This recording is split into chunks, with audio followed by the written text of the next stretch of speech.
ਹਿੰਮਤ ਕਰ ਜੇ ਰਸਤੇ ਵਿੱਚ ਕਠਿਨਾਈਆਂ ਨੇ, ਹੰਝੂਆਂ ਨੇ ਕਦ ਤਕਦੀਰਾਂ ਪਲਟਾਈਆਂ ਨੇ। ਜਿਨ੍ਹਾਂ ਨੇ ਠੋਕਰ ਨੂੰ ਠੋਕਰ ਮਾਰੀ ਹੈ, ਉਹਨਾਂ ਨੂੰ ਰਾਸ ਠੋਕਰਾਂ ਆਈਆਂ ਨੇ।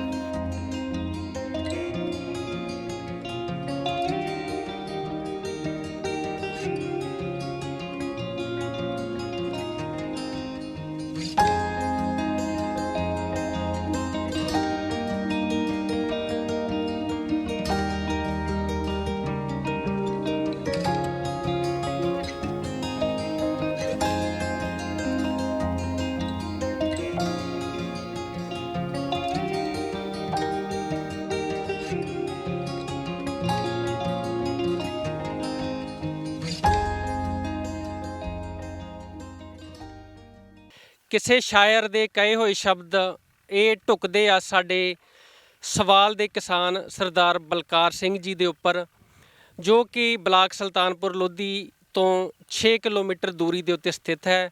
ਸਰਦਾਰ ਬਲਕਾਰ ਸਿੰਘ ਜੀ ਦੀ ਜੇ ਮੈਂ ਗੱਲ ਕਰਾਂ, ਇਹ 3 ਏਕੜ ਮਾਲਕੀ ਜ਼ਮੀਨ ਦੇ ਇਹਨਾਂ ਦੇ ਕੋਲ ਮਾਲਕੀ ਜ਼ਮੀਨ 3 ਕਿੱਲੇ ਆ, ਔਰ ਠੇਕੇ ਦੇ ਉੱਤੇ 7 ਕਿੱਲੇ ਜਿਹੜੇ ਆ ਉਹ ਜ਼ਮੀਨ ਲੈ ਕੇ ਖੇਤੀ ਕਰਦੇ ਆ।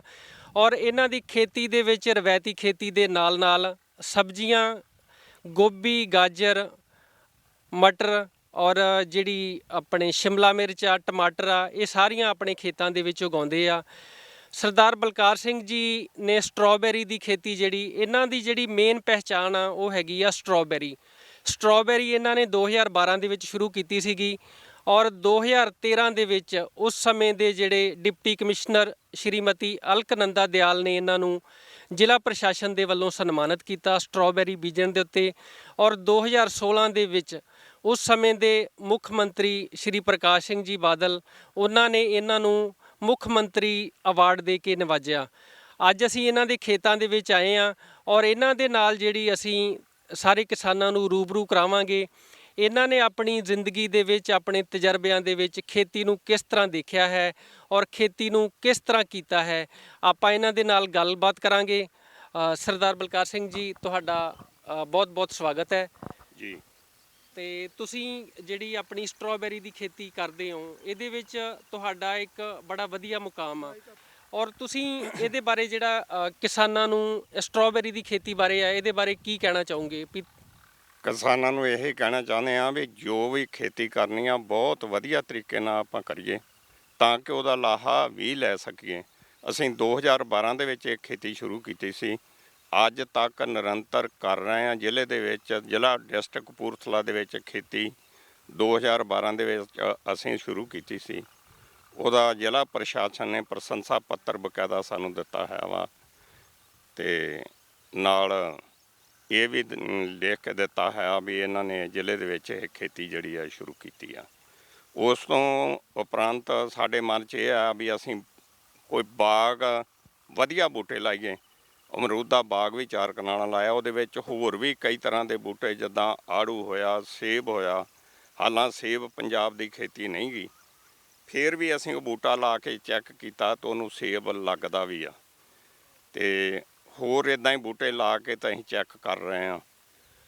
ਤੁਸੀਂ ਕਿਸਾਨਾਂ ਨੂੰ ਇਹ ਦੱਸੋ ਕਿ ਕਈ ਵਾਰੀ ਅਸੀਂ ਝਿਜਕਦੇ ਹਾਂ ਕਿ ਜਿਹੜੀ ਰਵਾਇਤੀ ਖੇਤੀ ਆ ਸਾਡੀ, ਕਣਕ ਝੋਨਾ, ਉਹਨੂੰ ਛੱਡਣ ਤੋਂ ਕਿਸਾਨ ਜਿਹੜਾ ਵਾ ਉਹ ਕੰਨੀ ਕਤਰਾਉਂਦੇ ਆ ਕਿ ਇਹ ਸਾਡੀਆਂ ਕੈਸ਼ ਕਰੋਪਸ ਹੈਗੀਆਂ, ਸਾਨੂੰ ਇਹਨਾਂ ਦੇ ਨਾਲ ਪੈਸੇ ਮਿਲ ਜਾਂਦੇ ਆ। ਤੁਹਾਡੇ ਮਨ 'ਚ ਕਿੱਥੋਂ ਵਿਚਾਰ ਆਈ ਕਿ ਅਸੀਂ ਜਿਹੜੀ ਆ ਸਟ੍ਰਾਬੇਰੀ ਦੀ ਖੇਤੀ ਕਰੀਏ? ਕੈਸ਼ ਕਰੋਪ ਜੇ ਉਹਦੇ ਮੁਤਲਕ ਲਾਉਂਦੇ ਤਾਂ ਉਹ ਤਾਂ ਬਹੁਤ ਥੋੜ੍ਹਾ ਦਿੰਦੀ ਆ। ਜਿਹੜੀ ਇਹ ਸਟ੍ਰਾਬੇਰੀ ਦੀ ਖੇਤੀ ਹੈ, ਪੈਸੇ ਜਿਹੜੇ ਮਾਰਕੀਟਿੰਗ ਜ਼ਰੂਰ ਔਖੀ ਆ, ਪਰ ਪੈਸੇ ਵੀ ਉਹਨੇ ਭਰਪੂਰ ਦਿੰਦੀ ਹੈਗੀ ਆ। ਦੂਸਰੇ ਪਾਸੇ ਅਸੀਂ ਤਾਂ ਹੋਰ ਵੀ ਕਈ ਚੀਜ਼ਾਂ ਇਹੋ ਜਿਹੀਆਂ ਕੀਤੀਆਂ, ਜਿੱਦਾਂ ਪਿਆਜ਼ ਵਾ ਸਿੱਧਾ ਅੱਗੇ ਪਨੀਰੀ ਬੀਜ ਕੇ ਲਾਉਂਦੇ, ਅਸੀਂ ਸਿੱਧਾ ਡਰਿੱਲ ਨਾਲ ਵੀ ਲਾਉਂਦੇ ਹੈਗੇ ਆ, ਅਤੇ ਉਹ ਵੀ ਸਾਡੇ ਇੱਕ ਅਲੱਗ ਪਹਿਚਾਣ ਹੈਗੀ ਆ। ਜੇ ਮੈਂ ਸਟ੍ਰਾਬੇਰੀ ਦੀ ਗੱਲ ਕਰਾਂ, ਤੁਸੀਂ ਇਹ ਜਿਹੜੀ ਸਟ੍ਰਾਬੇਰੀ ਹੈ ਕਿੰਨੇ ਏਕੜ ਤੋਂ ਸ਼ੁਰੂ ਕੀਤਾ ਸੀਗਾ, ਅਤੇ ਹੁਣ ਤੱਕ ਜਿਹੜਾ ਤੁਹਾਡਾ ਕੀ ਤਜਰਬਾ ਰਿਹਾ, ਔਰ ਤੁਸੀਂ ਏਰੀਏ ਨੂੰ ਕਿੱਥੋਂ ਤੱਕ ਵਧਾਇਆ ਹੈ? ਇਹ ਅਸੀਂ 2 ਕਨਾਲ ਤੋਂ ਸ਼ੁਰੂ ਕੀਤਾ ਸੀ ਅਤੇ 2 ਕਿੱਲੇ ਤੱਕ ਵੀ ਲਾਈ ਆ, ਅਤੇ ਹੁਣ ਅਸੀਂ ਵੈਸੇ ਕਿੱਲੇ ਕਦੇ ਇਰਦ ਗਿਰਦ ਲਾਉਂਦੇ ਹਾਂ, ਕਿਉਂ ਇਹ ਫਸਲ ਸਾਂਭਣੀ ਬਹੁਤ ਔਖੀ ਆ। ਸਾਡੇ ਲੇਬਰ ਦੀ ਘਾਟ ਹੋਣ ਕਰਕੇ ਤੈਨੂੰ ਮੰਡੀਆਂ ਦੇ ਵਿੱਚ ਹਰ ਰੋਜ਼ ਪਹੁੰਚਾਉਣਾ ਮੁਸ਼ਕਲ ਆਉਂਦੀ ਆ। ਕਿਸਾਨਾਂ ਦੇ ਨਾਲ ਤੁਸੀਂ ਇਹ ਜਿਹੜੇ ਇਹਦੇ ਖੇਤੀ ਖਰਚੇ ਆ ਸਟ੍ਰਾਬੇਰੀ ਦੇ, ਇਹਨੂੰ ਆਪਾਂ ਬੀਜਣ ਤੋਂ ਲੈ ਕੇ ਇਹਦੀ ਮਾਰਕੀਟਿੰਗ ਕਰਨ ਤੱਕ, ਉਹਦੇ ਬਾਰੇ ਥੋੜ੍ਹਾ ਜਿਹਾ ਕਿਸਾਨਾਂ ਨੂੰ ਵਿਸਥਾਰ ਰੂਪ 'ਚ ਦੱਸੋ ਕਿ ਕਿਸ ਤਰ੍ਹਾਂ ਤੁਸੀਂ ਇਹਦੀ ਜਿਹੜੀ ਪਨੀਰੀ ਆ ਉਹ ਕਿੱਥੋਂ ਲੈ ਕੇ ਆਉਂਦੇ ਹੋ, ਔਰ ਇਹਦੀ ਜਿਹੜੀ ਇਹਨੂੰ ਕਿਹੜੀਆਂ-ਕਿਹੜੀਆਂ ਖਾਦਾਂ ਦੀ ਜ਼ਰੂਰਤ ਆ ਦੂਜੀਆਂ ਫਸਲਾਂ ਦੇ ਮੁਕਾਬਲੇ, ਔਰ ਇਹਦੀ ਮਾਰਕੀਟਿੰਗ ਤੁਸੀਂ ਕਿੱਦਾਂ ਕਰਦੇ ਹੋ? ਖਾਦਾਂ ਤਾਂ ਜਿਸ ਤਰ੍ਹਾਂ ਆਮ ਫਸਲਾਂ ਨੂੰ ਪਾਈਦੀਆਂ ਉਸੇ ਤਰ੍ਹਾਂ ਹੀ ਪੈਂਦੀਆਂ ਹੈਗੀਆਂ ਵਾ। ਬਹੁਤ ਜ਼ਿਆਦਾ ਖਾਦ ਇਹਨੂੰ ਲੋੜ ਨਹੀਂ ਪੈਂਦੀ। ਇਹਦਾ ਪੌਦਾ ਜਿਹੜਾ ਉਹ ਹਿਮਾਚਲ ਤੋਂ ਲਿਆਣ ਕੇ ਅਸੀਂ ਬੀਜਦੇ ਹਾਂ। ਇੱਥੇ ਆਪਣੇ ਪੌਦਾ ਤਿਆਰ ਨਹੀਂ ਕਰ ਸਕੇ ਅਸੀਂ ਹਾਲੇ ਤੱਕ। ਜੇ ਪੌਦਾ ਇੱਥੇ ਤਿਆਰ ਕਰ ਲੈਂਦੇ ਹੋਰ ਵੀ ਆਸਾਨ ਹੋ ਜਾਂਦਾ। ਅਤੇ ਇਸ ਦੇ ਨਾਲ ਉਹ ਖਰਚਾ ਜਿਹੜਾ ਪੂਰਾ ਵਾ ਉਹ ਸਾਡਾ 1 ਲੱਖ ਰੁਪਈਆ, ਜੇ ਘਰ ਇੱਥੇ ਪੌਦਾ ਤਿਆਰ ਕਰਦੇ ਤਾਂ 1 ਲੱਖ ਰੁਪਈਆ ਖੇਤ ਮਗਰ ਬਚਦਾ। ਖਰਚਾ ਜਿਹੜਾ ਵਾ ਟੋਟਲੀ ਇਹਦਾ 2 ਲੱਖ ਰੁਪਈਆ ਕਿੱਲੇ ਦਾ ਆ ਜਾਂਦਾ ਹੈਗਾ। ਜੇ ਆਪਾਂ ਕਮਾਈ ਦੀ ਗੱਲ ਕਰੀਏ ਮੋਟੀ-ਮੋਟੀ, ਹਾਲਾਂਕਿ ਇਹ ਸਾਰਾ ਕੁਝ ਮਾਰਕੀਟ 'ਤੇ ਨਿਰਭਰ ਕਰਦਾ ਵਾ, ਸਾਡੀ ਡਿਮਾਂਡ ਦੇ ਉੱਪਰ ਨਿਰਭਰ ਕਰਦਾ ਵਾ ਕਿ ਕਿਸ ਤਰ੍ਹਾਂ ਦੀ ਮਾਰਕੀਟ ਦੇ ਵਿੱਚ ਡਿਮਾਂਡ ਆ, ਮੌਸਮ ਕਿਸ ਤਰ੍ਹਾਂ ਦਾ ਵਾ। ਆਪਾਂ ਇਹਦੇ ਵਿੱਚੋਂ ਕਿੰਨਾ ਕੁ ਕਹਿ ਸਕਦੇ ਹਾਂ ਕਿ ਏਕੜ ਦੇ ਵਿੱਚੋਂ ਕਿੰਨੀ ਕੁ ਆਮਦਨ ਦੀ ਆਸ ਕੀਤੀ ਜਾ ਸਕਦੀ ਆ? ਆਮਦਨ ਦੀ ਆਸ ਇਹਦੇ ਵਿੱਚੋਂ ਜੇ ਬਹੁਤ ਵਧੀਆ ਖੇਤੀ ਹੋ ਜਾਂਦੀ ਵੱਧ ਵੀ ਹੋ ਜਾਂਦਾ। ਨੋਰਮਲ ਅਸੀਂ ਪਿਛਲੇ 8-7 ਸਾਲਾਂ ਦੇ ਵਿੱਚ ਇਹ ਦੇਖਿਆ ਵਾ ਵੀ 2 ਲੱਖ ਰੁਪਈਆ ਕਿੱਲਾ ਜਿਹੜਾ ਉਹ ਸਾਨੂੰ ਇਨਕਮ ਖਰਚਿਆਂ ਤੋਂ ਬਿਨਾਂ ਛੱਡ ਜਾਂਦਾ। ਜਿਹੜੇ ਕਿਸਾਨ ਆ ਉਹ ਅਜੇ ਵੀ ਉਹਨਾਂ ਦਾ, ਹਾਲਾਂਕਿ ਅਸੀਂ ਪਾਣੀ ਆਪਣੇ ਗੰਦਲੇ ਕਰ ਲਏ, ਅਸੀਂ ਜਿਹੜੀ ਮਿੱਟੀ ਆ, ਮਿੱਟੀ ਵੀ ਸਾਡੀ ਜਿਹੜੀ ਆ ਉਹ ਉਸ ਤਰ੍ਹਾਂ ਉਪਜਾਊ ਨਹੀਂ ਰਹੀ, ਅਸੀਂ ਮਿੱਟੀ ਦੇ ਵਿੱਚ ਜ਼ਹਿਰਾਂ ਘੋਲ ਦਿੱਤੀਆਂ, ਔਰ ਅਸੀਂ ਜਿਹੜੀ ਆ ਰਵਾਇਤੀ ਖੇਤੀ ਨੂੰ ਅਜੇ ਵੀ ਛੱਡਣ ਨੂੰ ਤਿਆਰ ਨਹੀਂ ਆ। ਤੁਸੀਂ ਜਿਹੜੇ ਕਿਸਾਨ ਆ, ਕਈ ਵਾਰੀ ਇਹਨਾਂ ਦੇ ਵਿੱਚ ਇਹ ਗੱਲਾਂ ਹੁੰਦੀਆਂ ਕਿ ਇਹ ਜਿਹੜੀਆਂ ਚੀਜ਼ਾਂ ਵਾ, ਚਾਹੇ ਜਿਹੜੇ ਫਲ ਫਰੂਟ ਆ, ਇਹਨਾਂ ਨੂੰ ਅਸੀਂ ਉਸ ਤਰੀਕੇ ਦੇ ਨਾਲ ਆਪਣੀ ਪੰਜਾਬ ਦੀ ਜ਼ਮੀਨ ਦੇ ਵਿੱਚ, ਆਪਣੇ ਖੇਤਾਂ ਦੇ ਵਿੱਚ ਨਹੀਂ ਉਗਾ ਸਕਦੇ। ਇਹ ਮਾਰਕੀਟਿੰਗ ਦੀ ਸਮੱਸਿਆ ਆਉਂਦੀ ਆ। ਤੁਸੀਂ ਕਿਸ ਤਰ੍ਹਾਂ ਇਹ ਜਿਹੜੇ ਕਿਸਾਨ ਆ ਉਹਨਾਂ ਨੂੰ ਕੀ ਕਹਿਣਾ ਚਾਹੋਗੇ? ਤੁਸੀਂ ਉਹਨਾਂ ਨੂੰ ਕੀ ਸੁਨੇਹਾ ਦਿੰਦੇ ਹੋ ਕਿ ਜਿਹੜੀ ਇਹ ਖੇਤੀ ਆ, ਚਾਹੇ ਉਹ ਸਟ੍ਰਾਬੇਰੀ ਦੀ ਹੋ ਜਾਵੇ, ਚਾਹੇ ਤੁਸੀਂ ਅੱਧੇ ਕਿੱਲੇ ਦੇ ਵਿੱਚ ਅਮਰੂਦਾਂ ਦਾ ਬਾਗ ਲਾਇਆ ਵਾ, ਇਹ ਕਿਸ ਤਰ੍ਹਾਂ ਜਿਹੜੇ ਕਿਸਾਨ ਆ ਇਹਨਾਂ ਗੱਲਾਂ ਦੇ ਵੱਲ ਮੁੜਨ ਤਾਂ ਕਿ ਅਸੀਂ ਮੁੜ ਜਿਹੜਾ ਆਪਣਾ ਪੰਜਾਬ ਆ, ਮੁੜ ਜਿਹੜੀ ਆਪਣੀ ਮਿੱਟੀ ਆ ਉਹਨੂੰ ਉਸੇ ਲੀਹ 'ਤੇ ਲੈ ਕੇ ਆ ਸਕੀਏ ਜੋ ਬਾਬੇ ਨਾਨਕ ਨੇ ਸਾਨੂੰ ਦਿੱਤੀ ਸੀਗੀ। ਅਸੀਂ ਉਹ ਚੀਜ਼ਾਂ ਨੂੰ ਦੁਬਾਰਾ ਉਸ ਲੀਹ 'ਤੇ ਲੈ ਕੇ ਆ ਸਕੀਏ। ਇਹਨਾਂ ਚੀਜ਼ਾਂ ਦੇ ਜੇ ਤੇ ਉਸੇ ਲੀਹ 'ਤੇ ਜ਼ਮੀਨ ਨੂੰ ਲਿਆਉਣਾ ਤਾਂ ਸਭ ਤੋਂ ਪਹਿਲਾਂ ਸਾਨੂੰ ਆਪਣੇ ਖੇਤਾਂ ਦੇ ਵਿੱਚ ਅੱਗ ਜਿਹੜੀ ਵੇਸਟ ਨੂੰ ਲਾਉਂਦੇ ਆ ਉਹ ਰੋਕਣੀ ਪਊਗੀ। ਜੇ ਅਸੀਂ ਅੱਗ ਰੋਕ ਜਾਂਦੇ ਹਾਂ ਤਾਂ ਕਹਿ ਲਓ ਵੀ ਅੱਧਾ ਕੰਮ ਅਸੀਂ ਉੱਥੇ ਹੀ ਕਰ ਜਾਂਦੇ ਹੈਗੇ ਹਾਂ। ਮੈਂ ਆਪਦੇ ਖੇਤਾਂ ਦੇ ਵਿੱਚ ਪਿਛਲੇ 28 ਸਾਲਾਂ ਤੋਂ ਕਣਕ ਦੇ ਜਾਂ ਪਰਾਲੀ ਦੇ ਨਾੜ ਨੂੰ ਅੱਗ ਨਹੀਂ ਲੱਗਣ ਦਿੱਤੀ, ਉਹਨੂੰ ਵਿੱਚੇ ਮਿਲਾਉਣਾ ਹੈਗਾ। ਸਭ ਤੋਂ ਵੱਡੀ ਦਿੱਕਤ ਇੱਥੇ ਹੀ ਆ ਸਾਡੇ ਜ਼ਿਮੀਂਦਾਰਾਂ ਦੇ ਵੀ ਜਿੰਨੀਆਂ ਅਸੀਂ ਖਾਦਾਂ ਵਧਾਈ ਜਾਂਦੇ ਹਾਂ ਉਹ ਅੱਗ ਲਾਉਣ ਦੇ ਬਜਾਏ ਵੱਧਦੀਆਂ ਵਾ। ਅੱਜ ਦੇ ਸਮੇਂ ਦੇ ਵਿੱਚ ਜੇ ਅੱਜ ਦੀ ਲੋੜ ਗਿਣੀਆਂ ਬਹੁਤ ਹੀ ਜ਼ਿਆਦਾ, ਜਿਹੜੀ ਅੱਗ ਜਲਦੀ ਹੈ ਆਕਸੀਜਨ ਤੋਂ ਬਿਨਾਂ ਨਹੀਂ ਜਲਦੀ। ਅਤੇ ਅਸੀਂ ਆਕਸੀਜਨ, ਸਾਡਾ ਦੇਸ਼ ਜੂਝ ਵੀ ਰਿਹਾ ਤਾਂ ਫਿਰ ਵੀ ਆਕਸੀਜਨ ਜਿਹੜੀ ਆ ਜਾਲੀ ਜਾਂਦੀ ਅੱਗ ਲਾ ਕੇ। ਕਿਸਾਨ ਭਰਾਵੋ, ਅਸੀਂ ਸਭ ਤੋਂ ਪਹਿਲਾਂ ਤੇ ਮੈਂ ਸਰਦਾਰ ਬਲਕਾਰ ਸਿੰਘ ਜੀ ਨੂੰ ਵਧਾਈ ਦਿੰਦਾ ਕਿ ਇਹਨਾਂ ਨੇ ਪਿਛਲੇ 27-28 ਸਾਲ ਤੋਂ ਜਿਹੜੀ ਆ ਉਹ ਅੱਗ ਨਹੀਂ ਲਗਾਈ, ਔਰ ਇਹ ਜਿਹੜੀ ਅੱਗ ਇਹਨਾਂ ਨੇ ਨਹੀਂ ਲਗਾਈ, ਔਰ ਇਹਨਾਂ ਦੇ ਜੇ ਖੇਤਾਂ ਦੀ ਆਪਾਂ ਗੱਲ ਕਰੀਏ, ਇਹਨਾਂ ਦੇ ਖੇਤਾਂ ਦੀ ਮਿੱਟੀ ਦੀ ਗੱਲ ਕਰੀਏ, ਔਰ ਮਿੱਟੀ ਦੇ ਵਿੱਚ ਜਿਹੜਾ ਜੈਵਿਕ ਮਾਦਾ ਵਾ ਜੋ ਸਾਡੀ ਜ਼ਮੀਨ ਦੇ ਵਿੱਚ 0 ਤੋਂ 75% ਹੋਣਾ ਚਾਹੀਦਾ ਵਾ, ਉਹ ਆਮ ਖੇਤਾਂ ਦੇ ਵਿੱਚ 0 ਤੋਂ 20% ਹੁੰਦਾ। ਸੋ ਸਾਨੂੰ ਜਿਹੜੀ ਫਸਲਾਂ ਦੀ ਰਹਿੰਦ ਖੂੰਹਦ ਆ, ਚਾਹੇ ਸਬਜ਼ੀਆਂ ਦੀ ਰਹਿੰਦ ਖੂੰਹਦ ਆ, ਚਾਹੇ ਪਰਾਲੀ ਦੀ, ਚਾਹੇ ਕਣਕ ਦਾ ਨਾੜ ਆ, ਸਾਨੂੰ ਉਹ ਖੇਤਾਂ ਦੇ ਵਿੱਚ ਦਬਾਉਣਾ ਚਾਹੀਦਾ ਵਾ, ਔਰ ਤਾਂ ਹੀ ਅਸੀਂ ਆਪਣੀ ਜ਼ਮੀਨ ਨੂੰ ਉਪਜਾਊ ਬਣਾ ਸਕਦੇ ਹਾਂ, ਔਰ ਤਾਂ ਹੀ ਅਸੀਂ ਉਹਦੇ ਵਿੱਚੋਂ ਜਿਹੜੀ ਵੱਧ ਪੈਦਾਵਾਰ ਲੈ ਸਕਦੇ ਹਾਂ। ਸਟ੍ਰਾਬੇਰੀ ਜਿਹੜੀ ਆ ਜੀ, ਇਹ ਤੁਸੀਂ ਜਿਹੜੀ ਇਹਨੂੰ ਵੇਚਦੇ ਹੋ, ਇਹਦੀ ਮਾਰਕੀਟਿੰਗ ਕਿਸ ਤਰ੍ਹਾਂ ਕਰਦੇ ਹੋ? ਪੈਕਿੰਗ ਕਰਕੇ ਮੰਡੀਆਂ ਦੇ ਵਿੱਚ ਆਪਦੇ ਨਾਂ 'ਤੇ ਅਸੀਂ ਡੱਬੇ ਭੇਜਦੇ ਹਾਂ ਅਤੇ ਮੰਡੀਆਂ ਦੇ ਵਿੱਚ ਸਾਨੂੰ ਰੇਟ ਮਿਲਦਾ। ਬਾਕੀ ਲੋਕਲ ਇੱਥੋਂ ਮੋਟਰ ਤੋਂ ਆਣ ਕੇ ਬਹੁਤ ਲਿਜਾਂਦੇ ਸਾਡੇ ਕੋਲ। ਹਰ ਡੇਲੀ 6000 ਦੀ, 7000 ਦੀ, 8000 ਦੀ ਸੇਲ ਇੱਥੋਂ ਹੁੰਦੀ ਆ। ਹਾਂਜੀ, ਜਿਹੜੇ ਆਪਾਂ ਜੇ ਗੱਲ ਕਰੀਏ ਕੰਜ਼ਿਊਮਰ ਦੀ, ਖਪਤਕਾਰ ਦੀ, ਕੀ ਉਹ ਜਿਹੜੇ ਤੁਹਾਡੀ ਸਟ੍ਰਾਬੇਰੀ ਆ ਖੇਤਾਂ ਦੇ ਵਿੱਚ ਲਗਾਈ ਆ, ਇਹਨੂੰ ਖਾ ਕੇ ਔਰ ਇਹਦੀ ਕੁਆਲਿਟੀ ਤੋਂ ਸੰਤੁਸ਼ਟ ਆ? ਹਾਂਜੀ, ਜਿੰਨੇ ਕੰਜ਼ਿਊਮਰ ਆਉਂਦੇ ਆ ਇੱਥੋਂ ਤੱਕ ਵੀ ਕਈ ਬੰਦੇ ਦਿੱਲੀ ਤੱਕ ਸਾਡੇ ਕੋਲ ਜਾ ਰਹੇ ਆ, ਇੱਥੋਂ ਸਿੱਧੀ ਖੇਤ ਤੋਂ ਆਣ ਕੇ, ਅਤੇ ਉਹ ਇਸੇ ਕਰਕੇ ਲਿਜਾਂਦੇ ਵੀ ਫਰੈਸ਼ ਫਰੂਟ ਜਿਹੜਾ ਇੱਥੋਂ ਮਿਲਦਾ ਹੈਗਾ। ਬੜੀ ਵਧੀਆ ਗੱਲ ਆ ਜੀ। ਜਿਹੜੀ ਕਿਸਾਨ ਦੋਸਤੋ, ਜਿਸ ਤਰ੍ਹਾਂ ਅਸੀਂ ਬਲਕਾਰ ਸਿੰਘ ਜੀ ਦੇ ਕੋਲੋਂ ਆਪਾਂ ਇਹਨਾਂ ਦੀ ਜ਼ੁਬਾਨੀ ਇਹਨਾਂ ਦੀ ਸਕਸੈਸ ਸਟੋਰੀ, ਇਹਨਾਂ ਦੀ ਸਫਲ ਕਹਾਣੀ ਸੁਣੀ ਆ। ਬਲਕਾਰ ਸਿੰਘ ਜੀ, ਜੇ ਮੈਂ ਗੱਲ ਕਰਾਂ, ਤੁਹਾਨੂੰ ਸਰਕਾਰਾਂ ਵੱਲੋਂ ਚਾਹੇ ਜਿਹੜੇ ਮਹਿਕਮਿਆਂ ਵੱਲੋਂ ਕੋਈ ਵਿਭਾਗੀ ਸਪੋਰਟ ਮਿਲੀ ਹੋਵੇ, ਚਾਹੇ ਸਰਕਾਰਾਂ ਨੇ, ਪ੍ਰਸ਼ਾਸਨ ਨੇ ਤੁਹਾਨੂੰ ਕੀ ਸਪੋਰਟ ਦਿੱਤੀ ਆ, ਔਰ ਜਿਹੜੇ ਤੁਹਾਨੂੰ ਮਾਨ ਸਨਮਾਨ ਦੇ ਬਾਰੇ ਕਿਸਾਨਾਂ ਦੇ ਨਾਲ ਆਪਣੇ ਵਿਚਾਰ ਸਾਂਝੇ ਕਰੋ। ਮਾਨ ਸਨਮਾਨ ਦੀ ਗੱਲ ਕਰੀਏ, ਉਹ ਤਾਂ ਸਰਕਾਰ ਵੱਲੋਂ ਸਾਨੂੰ ਮਿਲਿਆ, ਪਰ ਇੱਕ ਸੀਐਮ ਸਾਹਿਬ ਨੇ ਸਾਡਾ ਸਿੱਧਾ ਵਾਅਦਾ ਕੀਤਾ ਸੀਗਾ ਵੀ 1 ਸਾਲ ਦਾ ਇਹ ਫਸਲ ਦਾ ਖਰਚਾ ਤੁਹਾਨੂੰ ਦੇਵਾਂਗੇ, ਉਹ ਸਾਨੂੰ ਉਸ ਟਾਈਮ 'ਤੇ ਨਹੀਂ ਮਿਲਿਆ। ਬਾਕੀ ਬਾਗਬਾਨੀ ਮਹਿਕਮੇ ਨੇ ਇਹਦੇ 'ਤੇ ਸਾਨੂੰ 1 ਸਾਲ ਸਬਸਿਡੀ ਜ਼ਰੂਰ ਦੇ ਦਿੱਤੀ ਹੈਗੀ ਆ।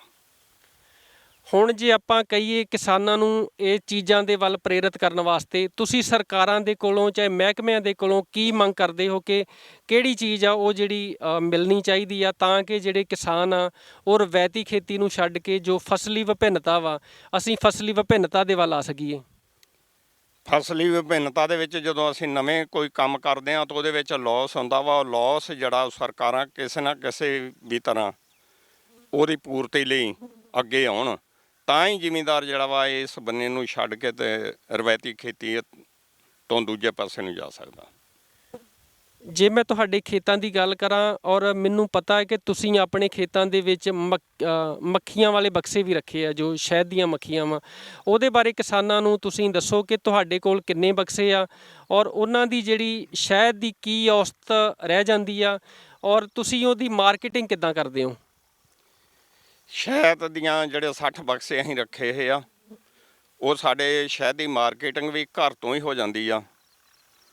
ਤੇ ਨਿਰੀ ਸ਼ਹਿਦ ਦੀ ਮਾਰਕੀਟਿੰਗ ਨਹੀਂ, ਉਹਦੇ ਨਾਲ ਸਾਡੀ ਉਪਜ ਵੀ ਵੱਧਦੀ ਆ। ਸ਼ਹਿਦ ਦੀਆਂ ਮੱਖੀਆਂ ਪਰਾਗਣ ਕਰਦੀਆਂ ਤਾਂ ਹਰ ਇੱਕ ਉਪਜ ਜਿਹੜੀ ਆ ਉਹ ਹੀ ਵੱਧ ਜਾਂਦੀ। ਸਾਨੂੰ ਉਹ ਬਹੁਤ ਵੱਡਾ ਬੈਨੀਫਿਟ ਮਿਲਦਾ ਉਹਦੇ ਵਿੱਚ। ਤੁਹਾਡੇ ਪਰਿਵਾਰ ਦੇ ਮੈਂਬਰਾਂ ਦੇ ਵਿੱਚੋਂ ਕਿਹੜਾ ਤੁਹਾਡੇ ਪਰਿਵਾਰ ਦੇ ਮੈਂਬਰ ਆ, ਕਿਹੜੇ ਪਰਿਵਾਰ ਦੇ ਜੀ ਆ ਜਿਹੜੇ ਤੁਹਾਡੇ ਨਾਲ ਖੇਤੀ ਦੇ ਵਿੱਚ ਹੱਥ ਵਟਾਉਂਦੇ ਆ, ਤੁਹਾਨੂੰ ਮਾਰਕੀਟਿੰਗ ਦੇ ਵਿੱਚ ਸਹਾਇਤਾ ਕਰਦੇ ਆ? ਮੇਰਾ ਬੇਟਾ ਵਾ ਸੁਖਜਿੰਦਰ ਸਿੰਘ, ਮੇਰੀ ਨੂੰਹ ਆ ਰਮਨਦੀਪ ਕੌਰ, ਘਰ ਵਾਲੀ ਵਾਈਫ ਆ ਸੁਰਿੰਦਰ ਕੌਰ, ਤੇ ਪੁੱਤਰ ਵਾ ਪ੍ਰਭਲੀਨ ਸਿੰਘ। ਸਾਰੇ ਹੀ ਅਸੀਂ ਤਕਰੀਬਨ ਖੇਤੀ ਦੇ ਵਿੱਚ ਥੋੜ੍ਹਾ ਬਹੁਤ ਇੱਕ ਦੂਜੇ ਨਾਲ ਹੱਥ ਵਟਾਉਂਦੇ ਰਹਿੰਦੇ ਹਾਂ। ਚਾਹੇ ਮੇਰਾ ਪੋਤਰਾ ਬਹੁਤ ਛੋਟਾ ਵਾ, ਫਿਰ ਵੀ ਉਹ ਪੜ੍ਹਾਈ ਦੇ ਨਾਲ ਸਾਡੇ ਨਾਲ ਕੰਮ 'ਚ ਵੀ ਪੂਰਾ ਹੱਥ ਵਟਾਉਂਦਾ ਹੈ। ਜੇ ਆਪਾਂ ਗੱਲ ਕਰੀਏ ਅੱਜ ਕੱਲ੍ਹ ਦੀ ਮਾਰਕੀਟਿੰਗ ਦੀ, ਅਸੀਂ ਐਡਵਾਂਸ ਹੋ ਗਏ, ਟੈਕਨੋਲੋਜੀ ਆ ਗਈ। ਅੱਜ ਕੱਲ੍ਹ ਦੇ ਜ਼ਮਾਨੇ ਦੇ ਵਿੱਚ ਤੁਹਾਡਾ ਬੇਟਾ ਵੀ ਇਸ ਚੀਜ਼ ਨੂੰ ਵਰਤਦਾ ਹੋਏਗਾ, ਸੋਸ਼ਲ ਮੀਡੀਆ ਨੂੰ, ਫੇਸਬੁੱਕ ਕਹਿ ਲਈਏ ਆਪਾਂ, ਵਟਸਐਪ ਕਹਿ ਲਈਏ, ਚਾਹੇ ਯੂਟਿਊਬ ਕਹਿ ਲਈਏ। ਉਹਦੇ ਵਿੱਚ ਤੁਸੀਂ ਆਪਣੀ ਫਸਲ ਨੂੰ, ਚਾਹੇ ਜਿਹੜੇ ਬਾਕੀ ਕਿਸਾਨ ਆ ਸਾਡੇ ਪੰਜਾਬ ਦੇ, ਉਹਨਾਂ ਦੀ ਫਸਲ ਨੂੰ ਔਨਲਾਈਨਿੰਗ ਮਾਰਕੀਟਿੰਗ ਕਰਨ ਵਾਸਤੇ ਤੁਸੀਂ ਸੋਸ਼ਲ ਮੀਡੀਆ, ਫੇਸਬੁੱਕ ਅਤੇ ਵਟਸਐਪ ਦਾ ਕਿੰਨਾ ਯੋਗਦਾਨ ਸਮਝਦੇ ਹੋ? ਬਹੁਤ ਵੱਡਾ ਯੋਗਦਾਨ ਸਮਝਦੇ ਉਸ ਚੀਜ਼ ਦਾ। ਉਸੇ ਨੇ ਪਿਛਲੇ ਸਾਲ ਵੀ ਲਾਕਡਾਊਨ 'ਚ ਸਾਨੂੰ ਬਚਾਇਆ ਸੀ, ਤੇ ਇਸ ਸਾਲ ਵੀ ਉਸ ਚੀਜ਼ ਨੇ ਸਾਨੂੰ ਬਹੁਤ ਜ਼ਿਆਦਾ ਮਦਦ ਦਿੱਤੀ। ਕੋਈ ਆਪਣਾ ਜਿਹੜਾ ਤੁਹਾਨੂੰ ਲਾਕਡਾਊਨ ਦੇ ਵਿੱਚ ਸੋਸ਼ਲ ਮੀਡੀਆ ਤੋਂ ਫਾਇਦਾ ਹੋਇਆ, ਉਹਦਾ ਕਿਸਾਨਾਂ ਦੇ ਨਾਲ ਤਜਰਬਾ ਸਾਂਝਾ ਕਰੋ। ਜਿੱਦਾਂ ਖੇਤੀਬਾੜੀ ਮਹਿਕਮਾ ਹੋਇਆ ਜਾਂ ਬਾਗਬਾਨੀ ਮਹਿਕਮਾ ਹੋਇਆ, ਇਹਨਾਂ ਨੇ ਆਪਣੇ ਜਿਹੜੇ ਗਰੁੱਪ ਬਣਾਏ, ਉਹਨਾਂ ਦੇ ਵਿੱਚ ਸਾਡਾ ਸੋਸ਼ਲ ਮੀਡੀਆ 'ਤੇ ਪਾ ਦਿਆ। ਉਹਦੇ ਨਾਲ ਸਾਡੀ ਹੋਰ ਇਨਕਮ ਜਿਹੜੀ ਆ ਉਹ ਵਧੀ ਆ।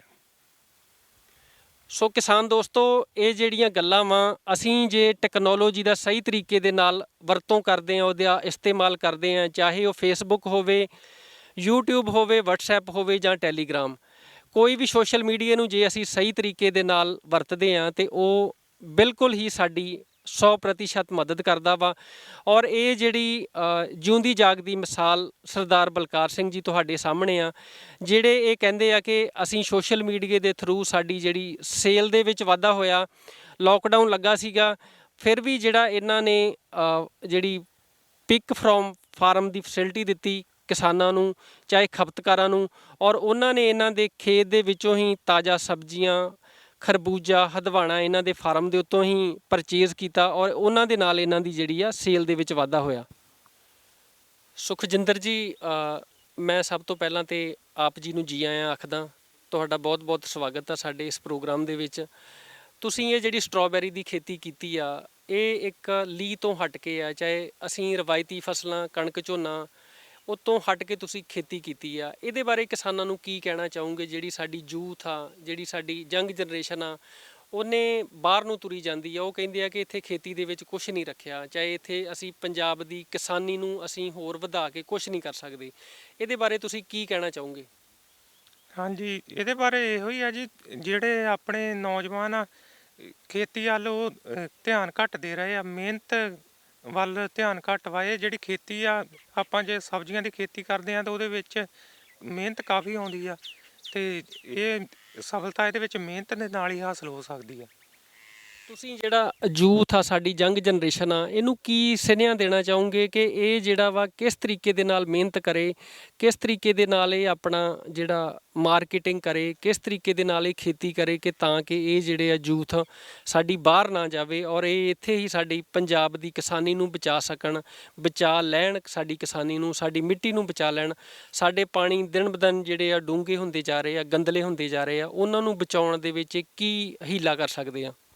ਹਾਂਜੀ, ਇਹਦੇ ਵਿੱਚ ਇਹ ਆ ਵੀ ਆਪਣੇ ਜਿੱਦਾਂ ਜਿੰਨੇ ਵੀ ਕਿਸਾਨ ਵੀਰ ਆ, ਘੱਟੋ ਘੱਟ ਜਿੱਦਾਂ ਫਲਦਾਰ ਬੂਟੇ ਆਪਣੀ ਘਰ ਦੀ ਲੋੜ ਮੁਤਾਬਕ ਤੇ ਜ਼ਰੂਰ ਲਾਉਣ।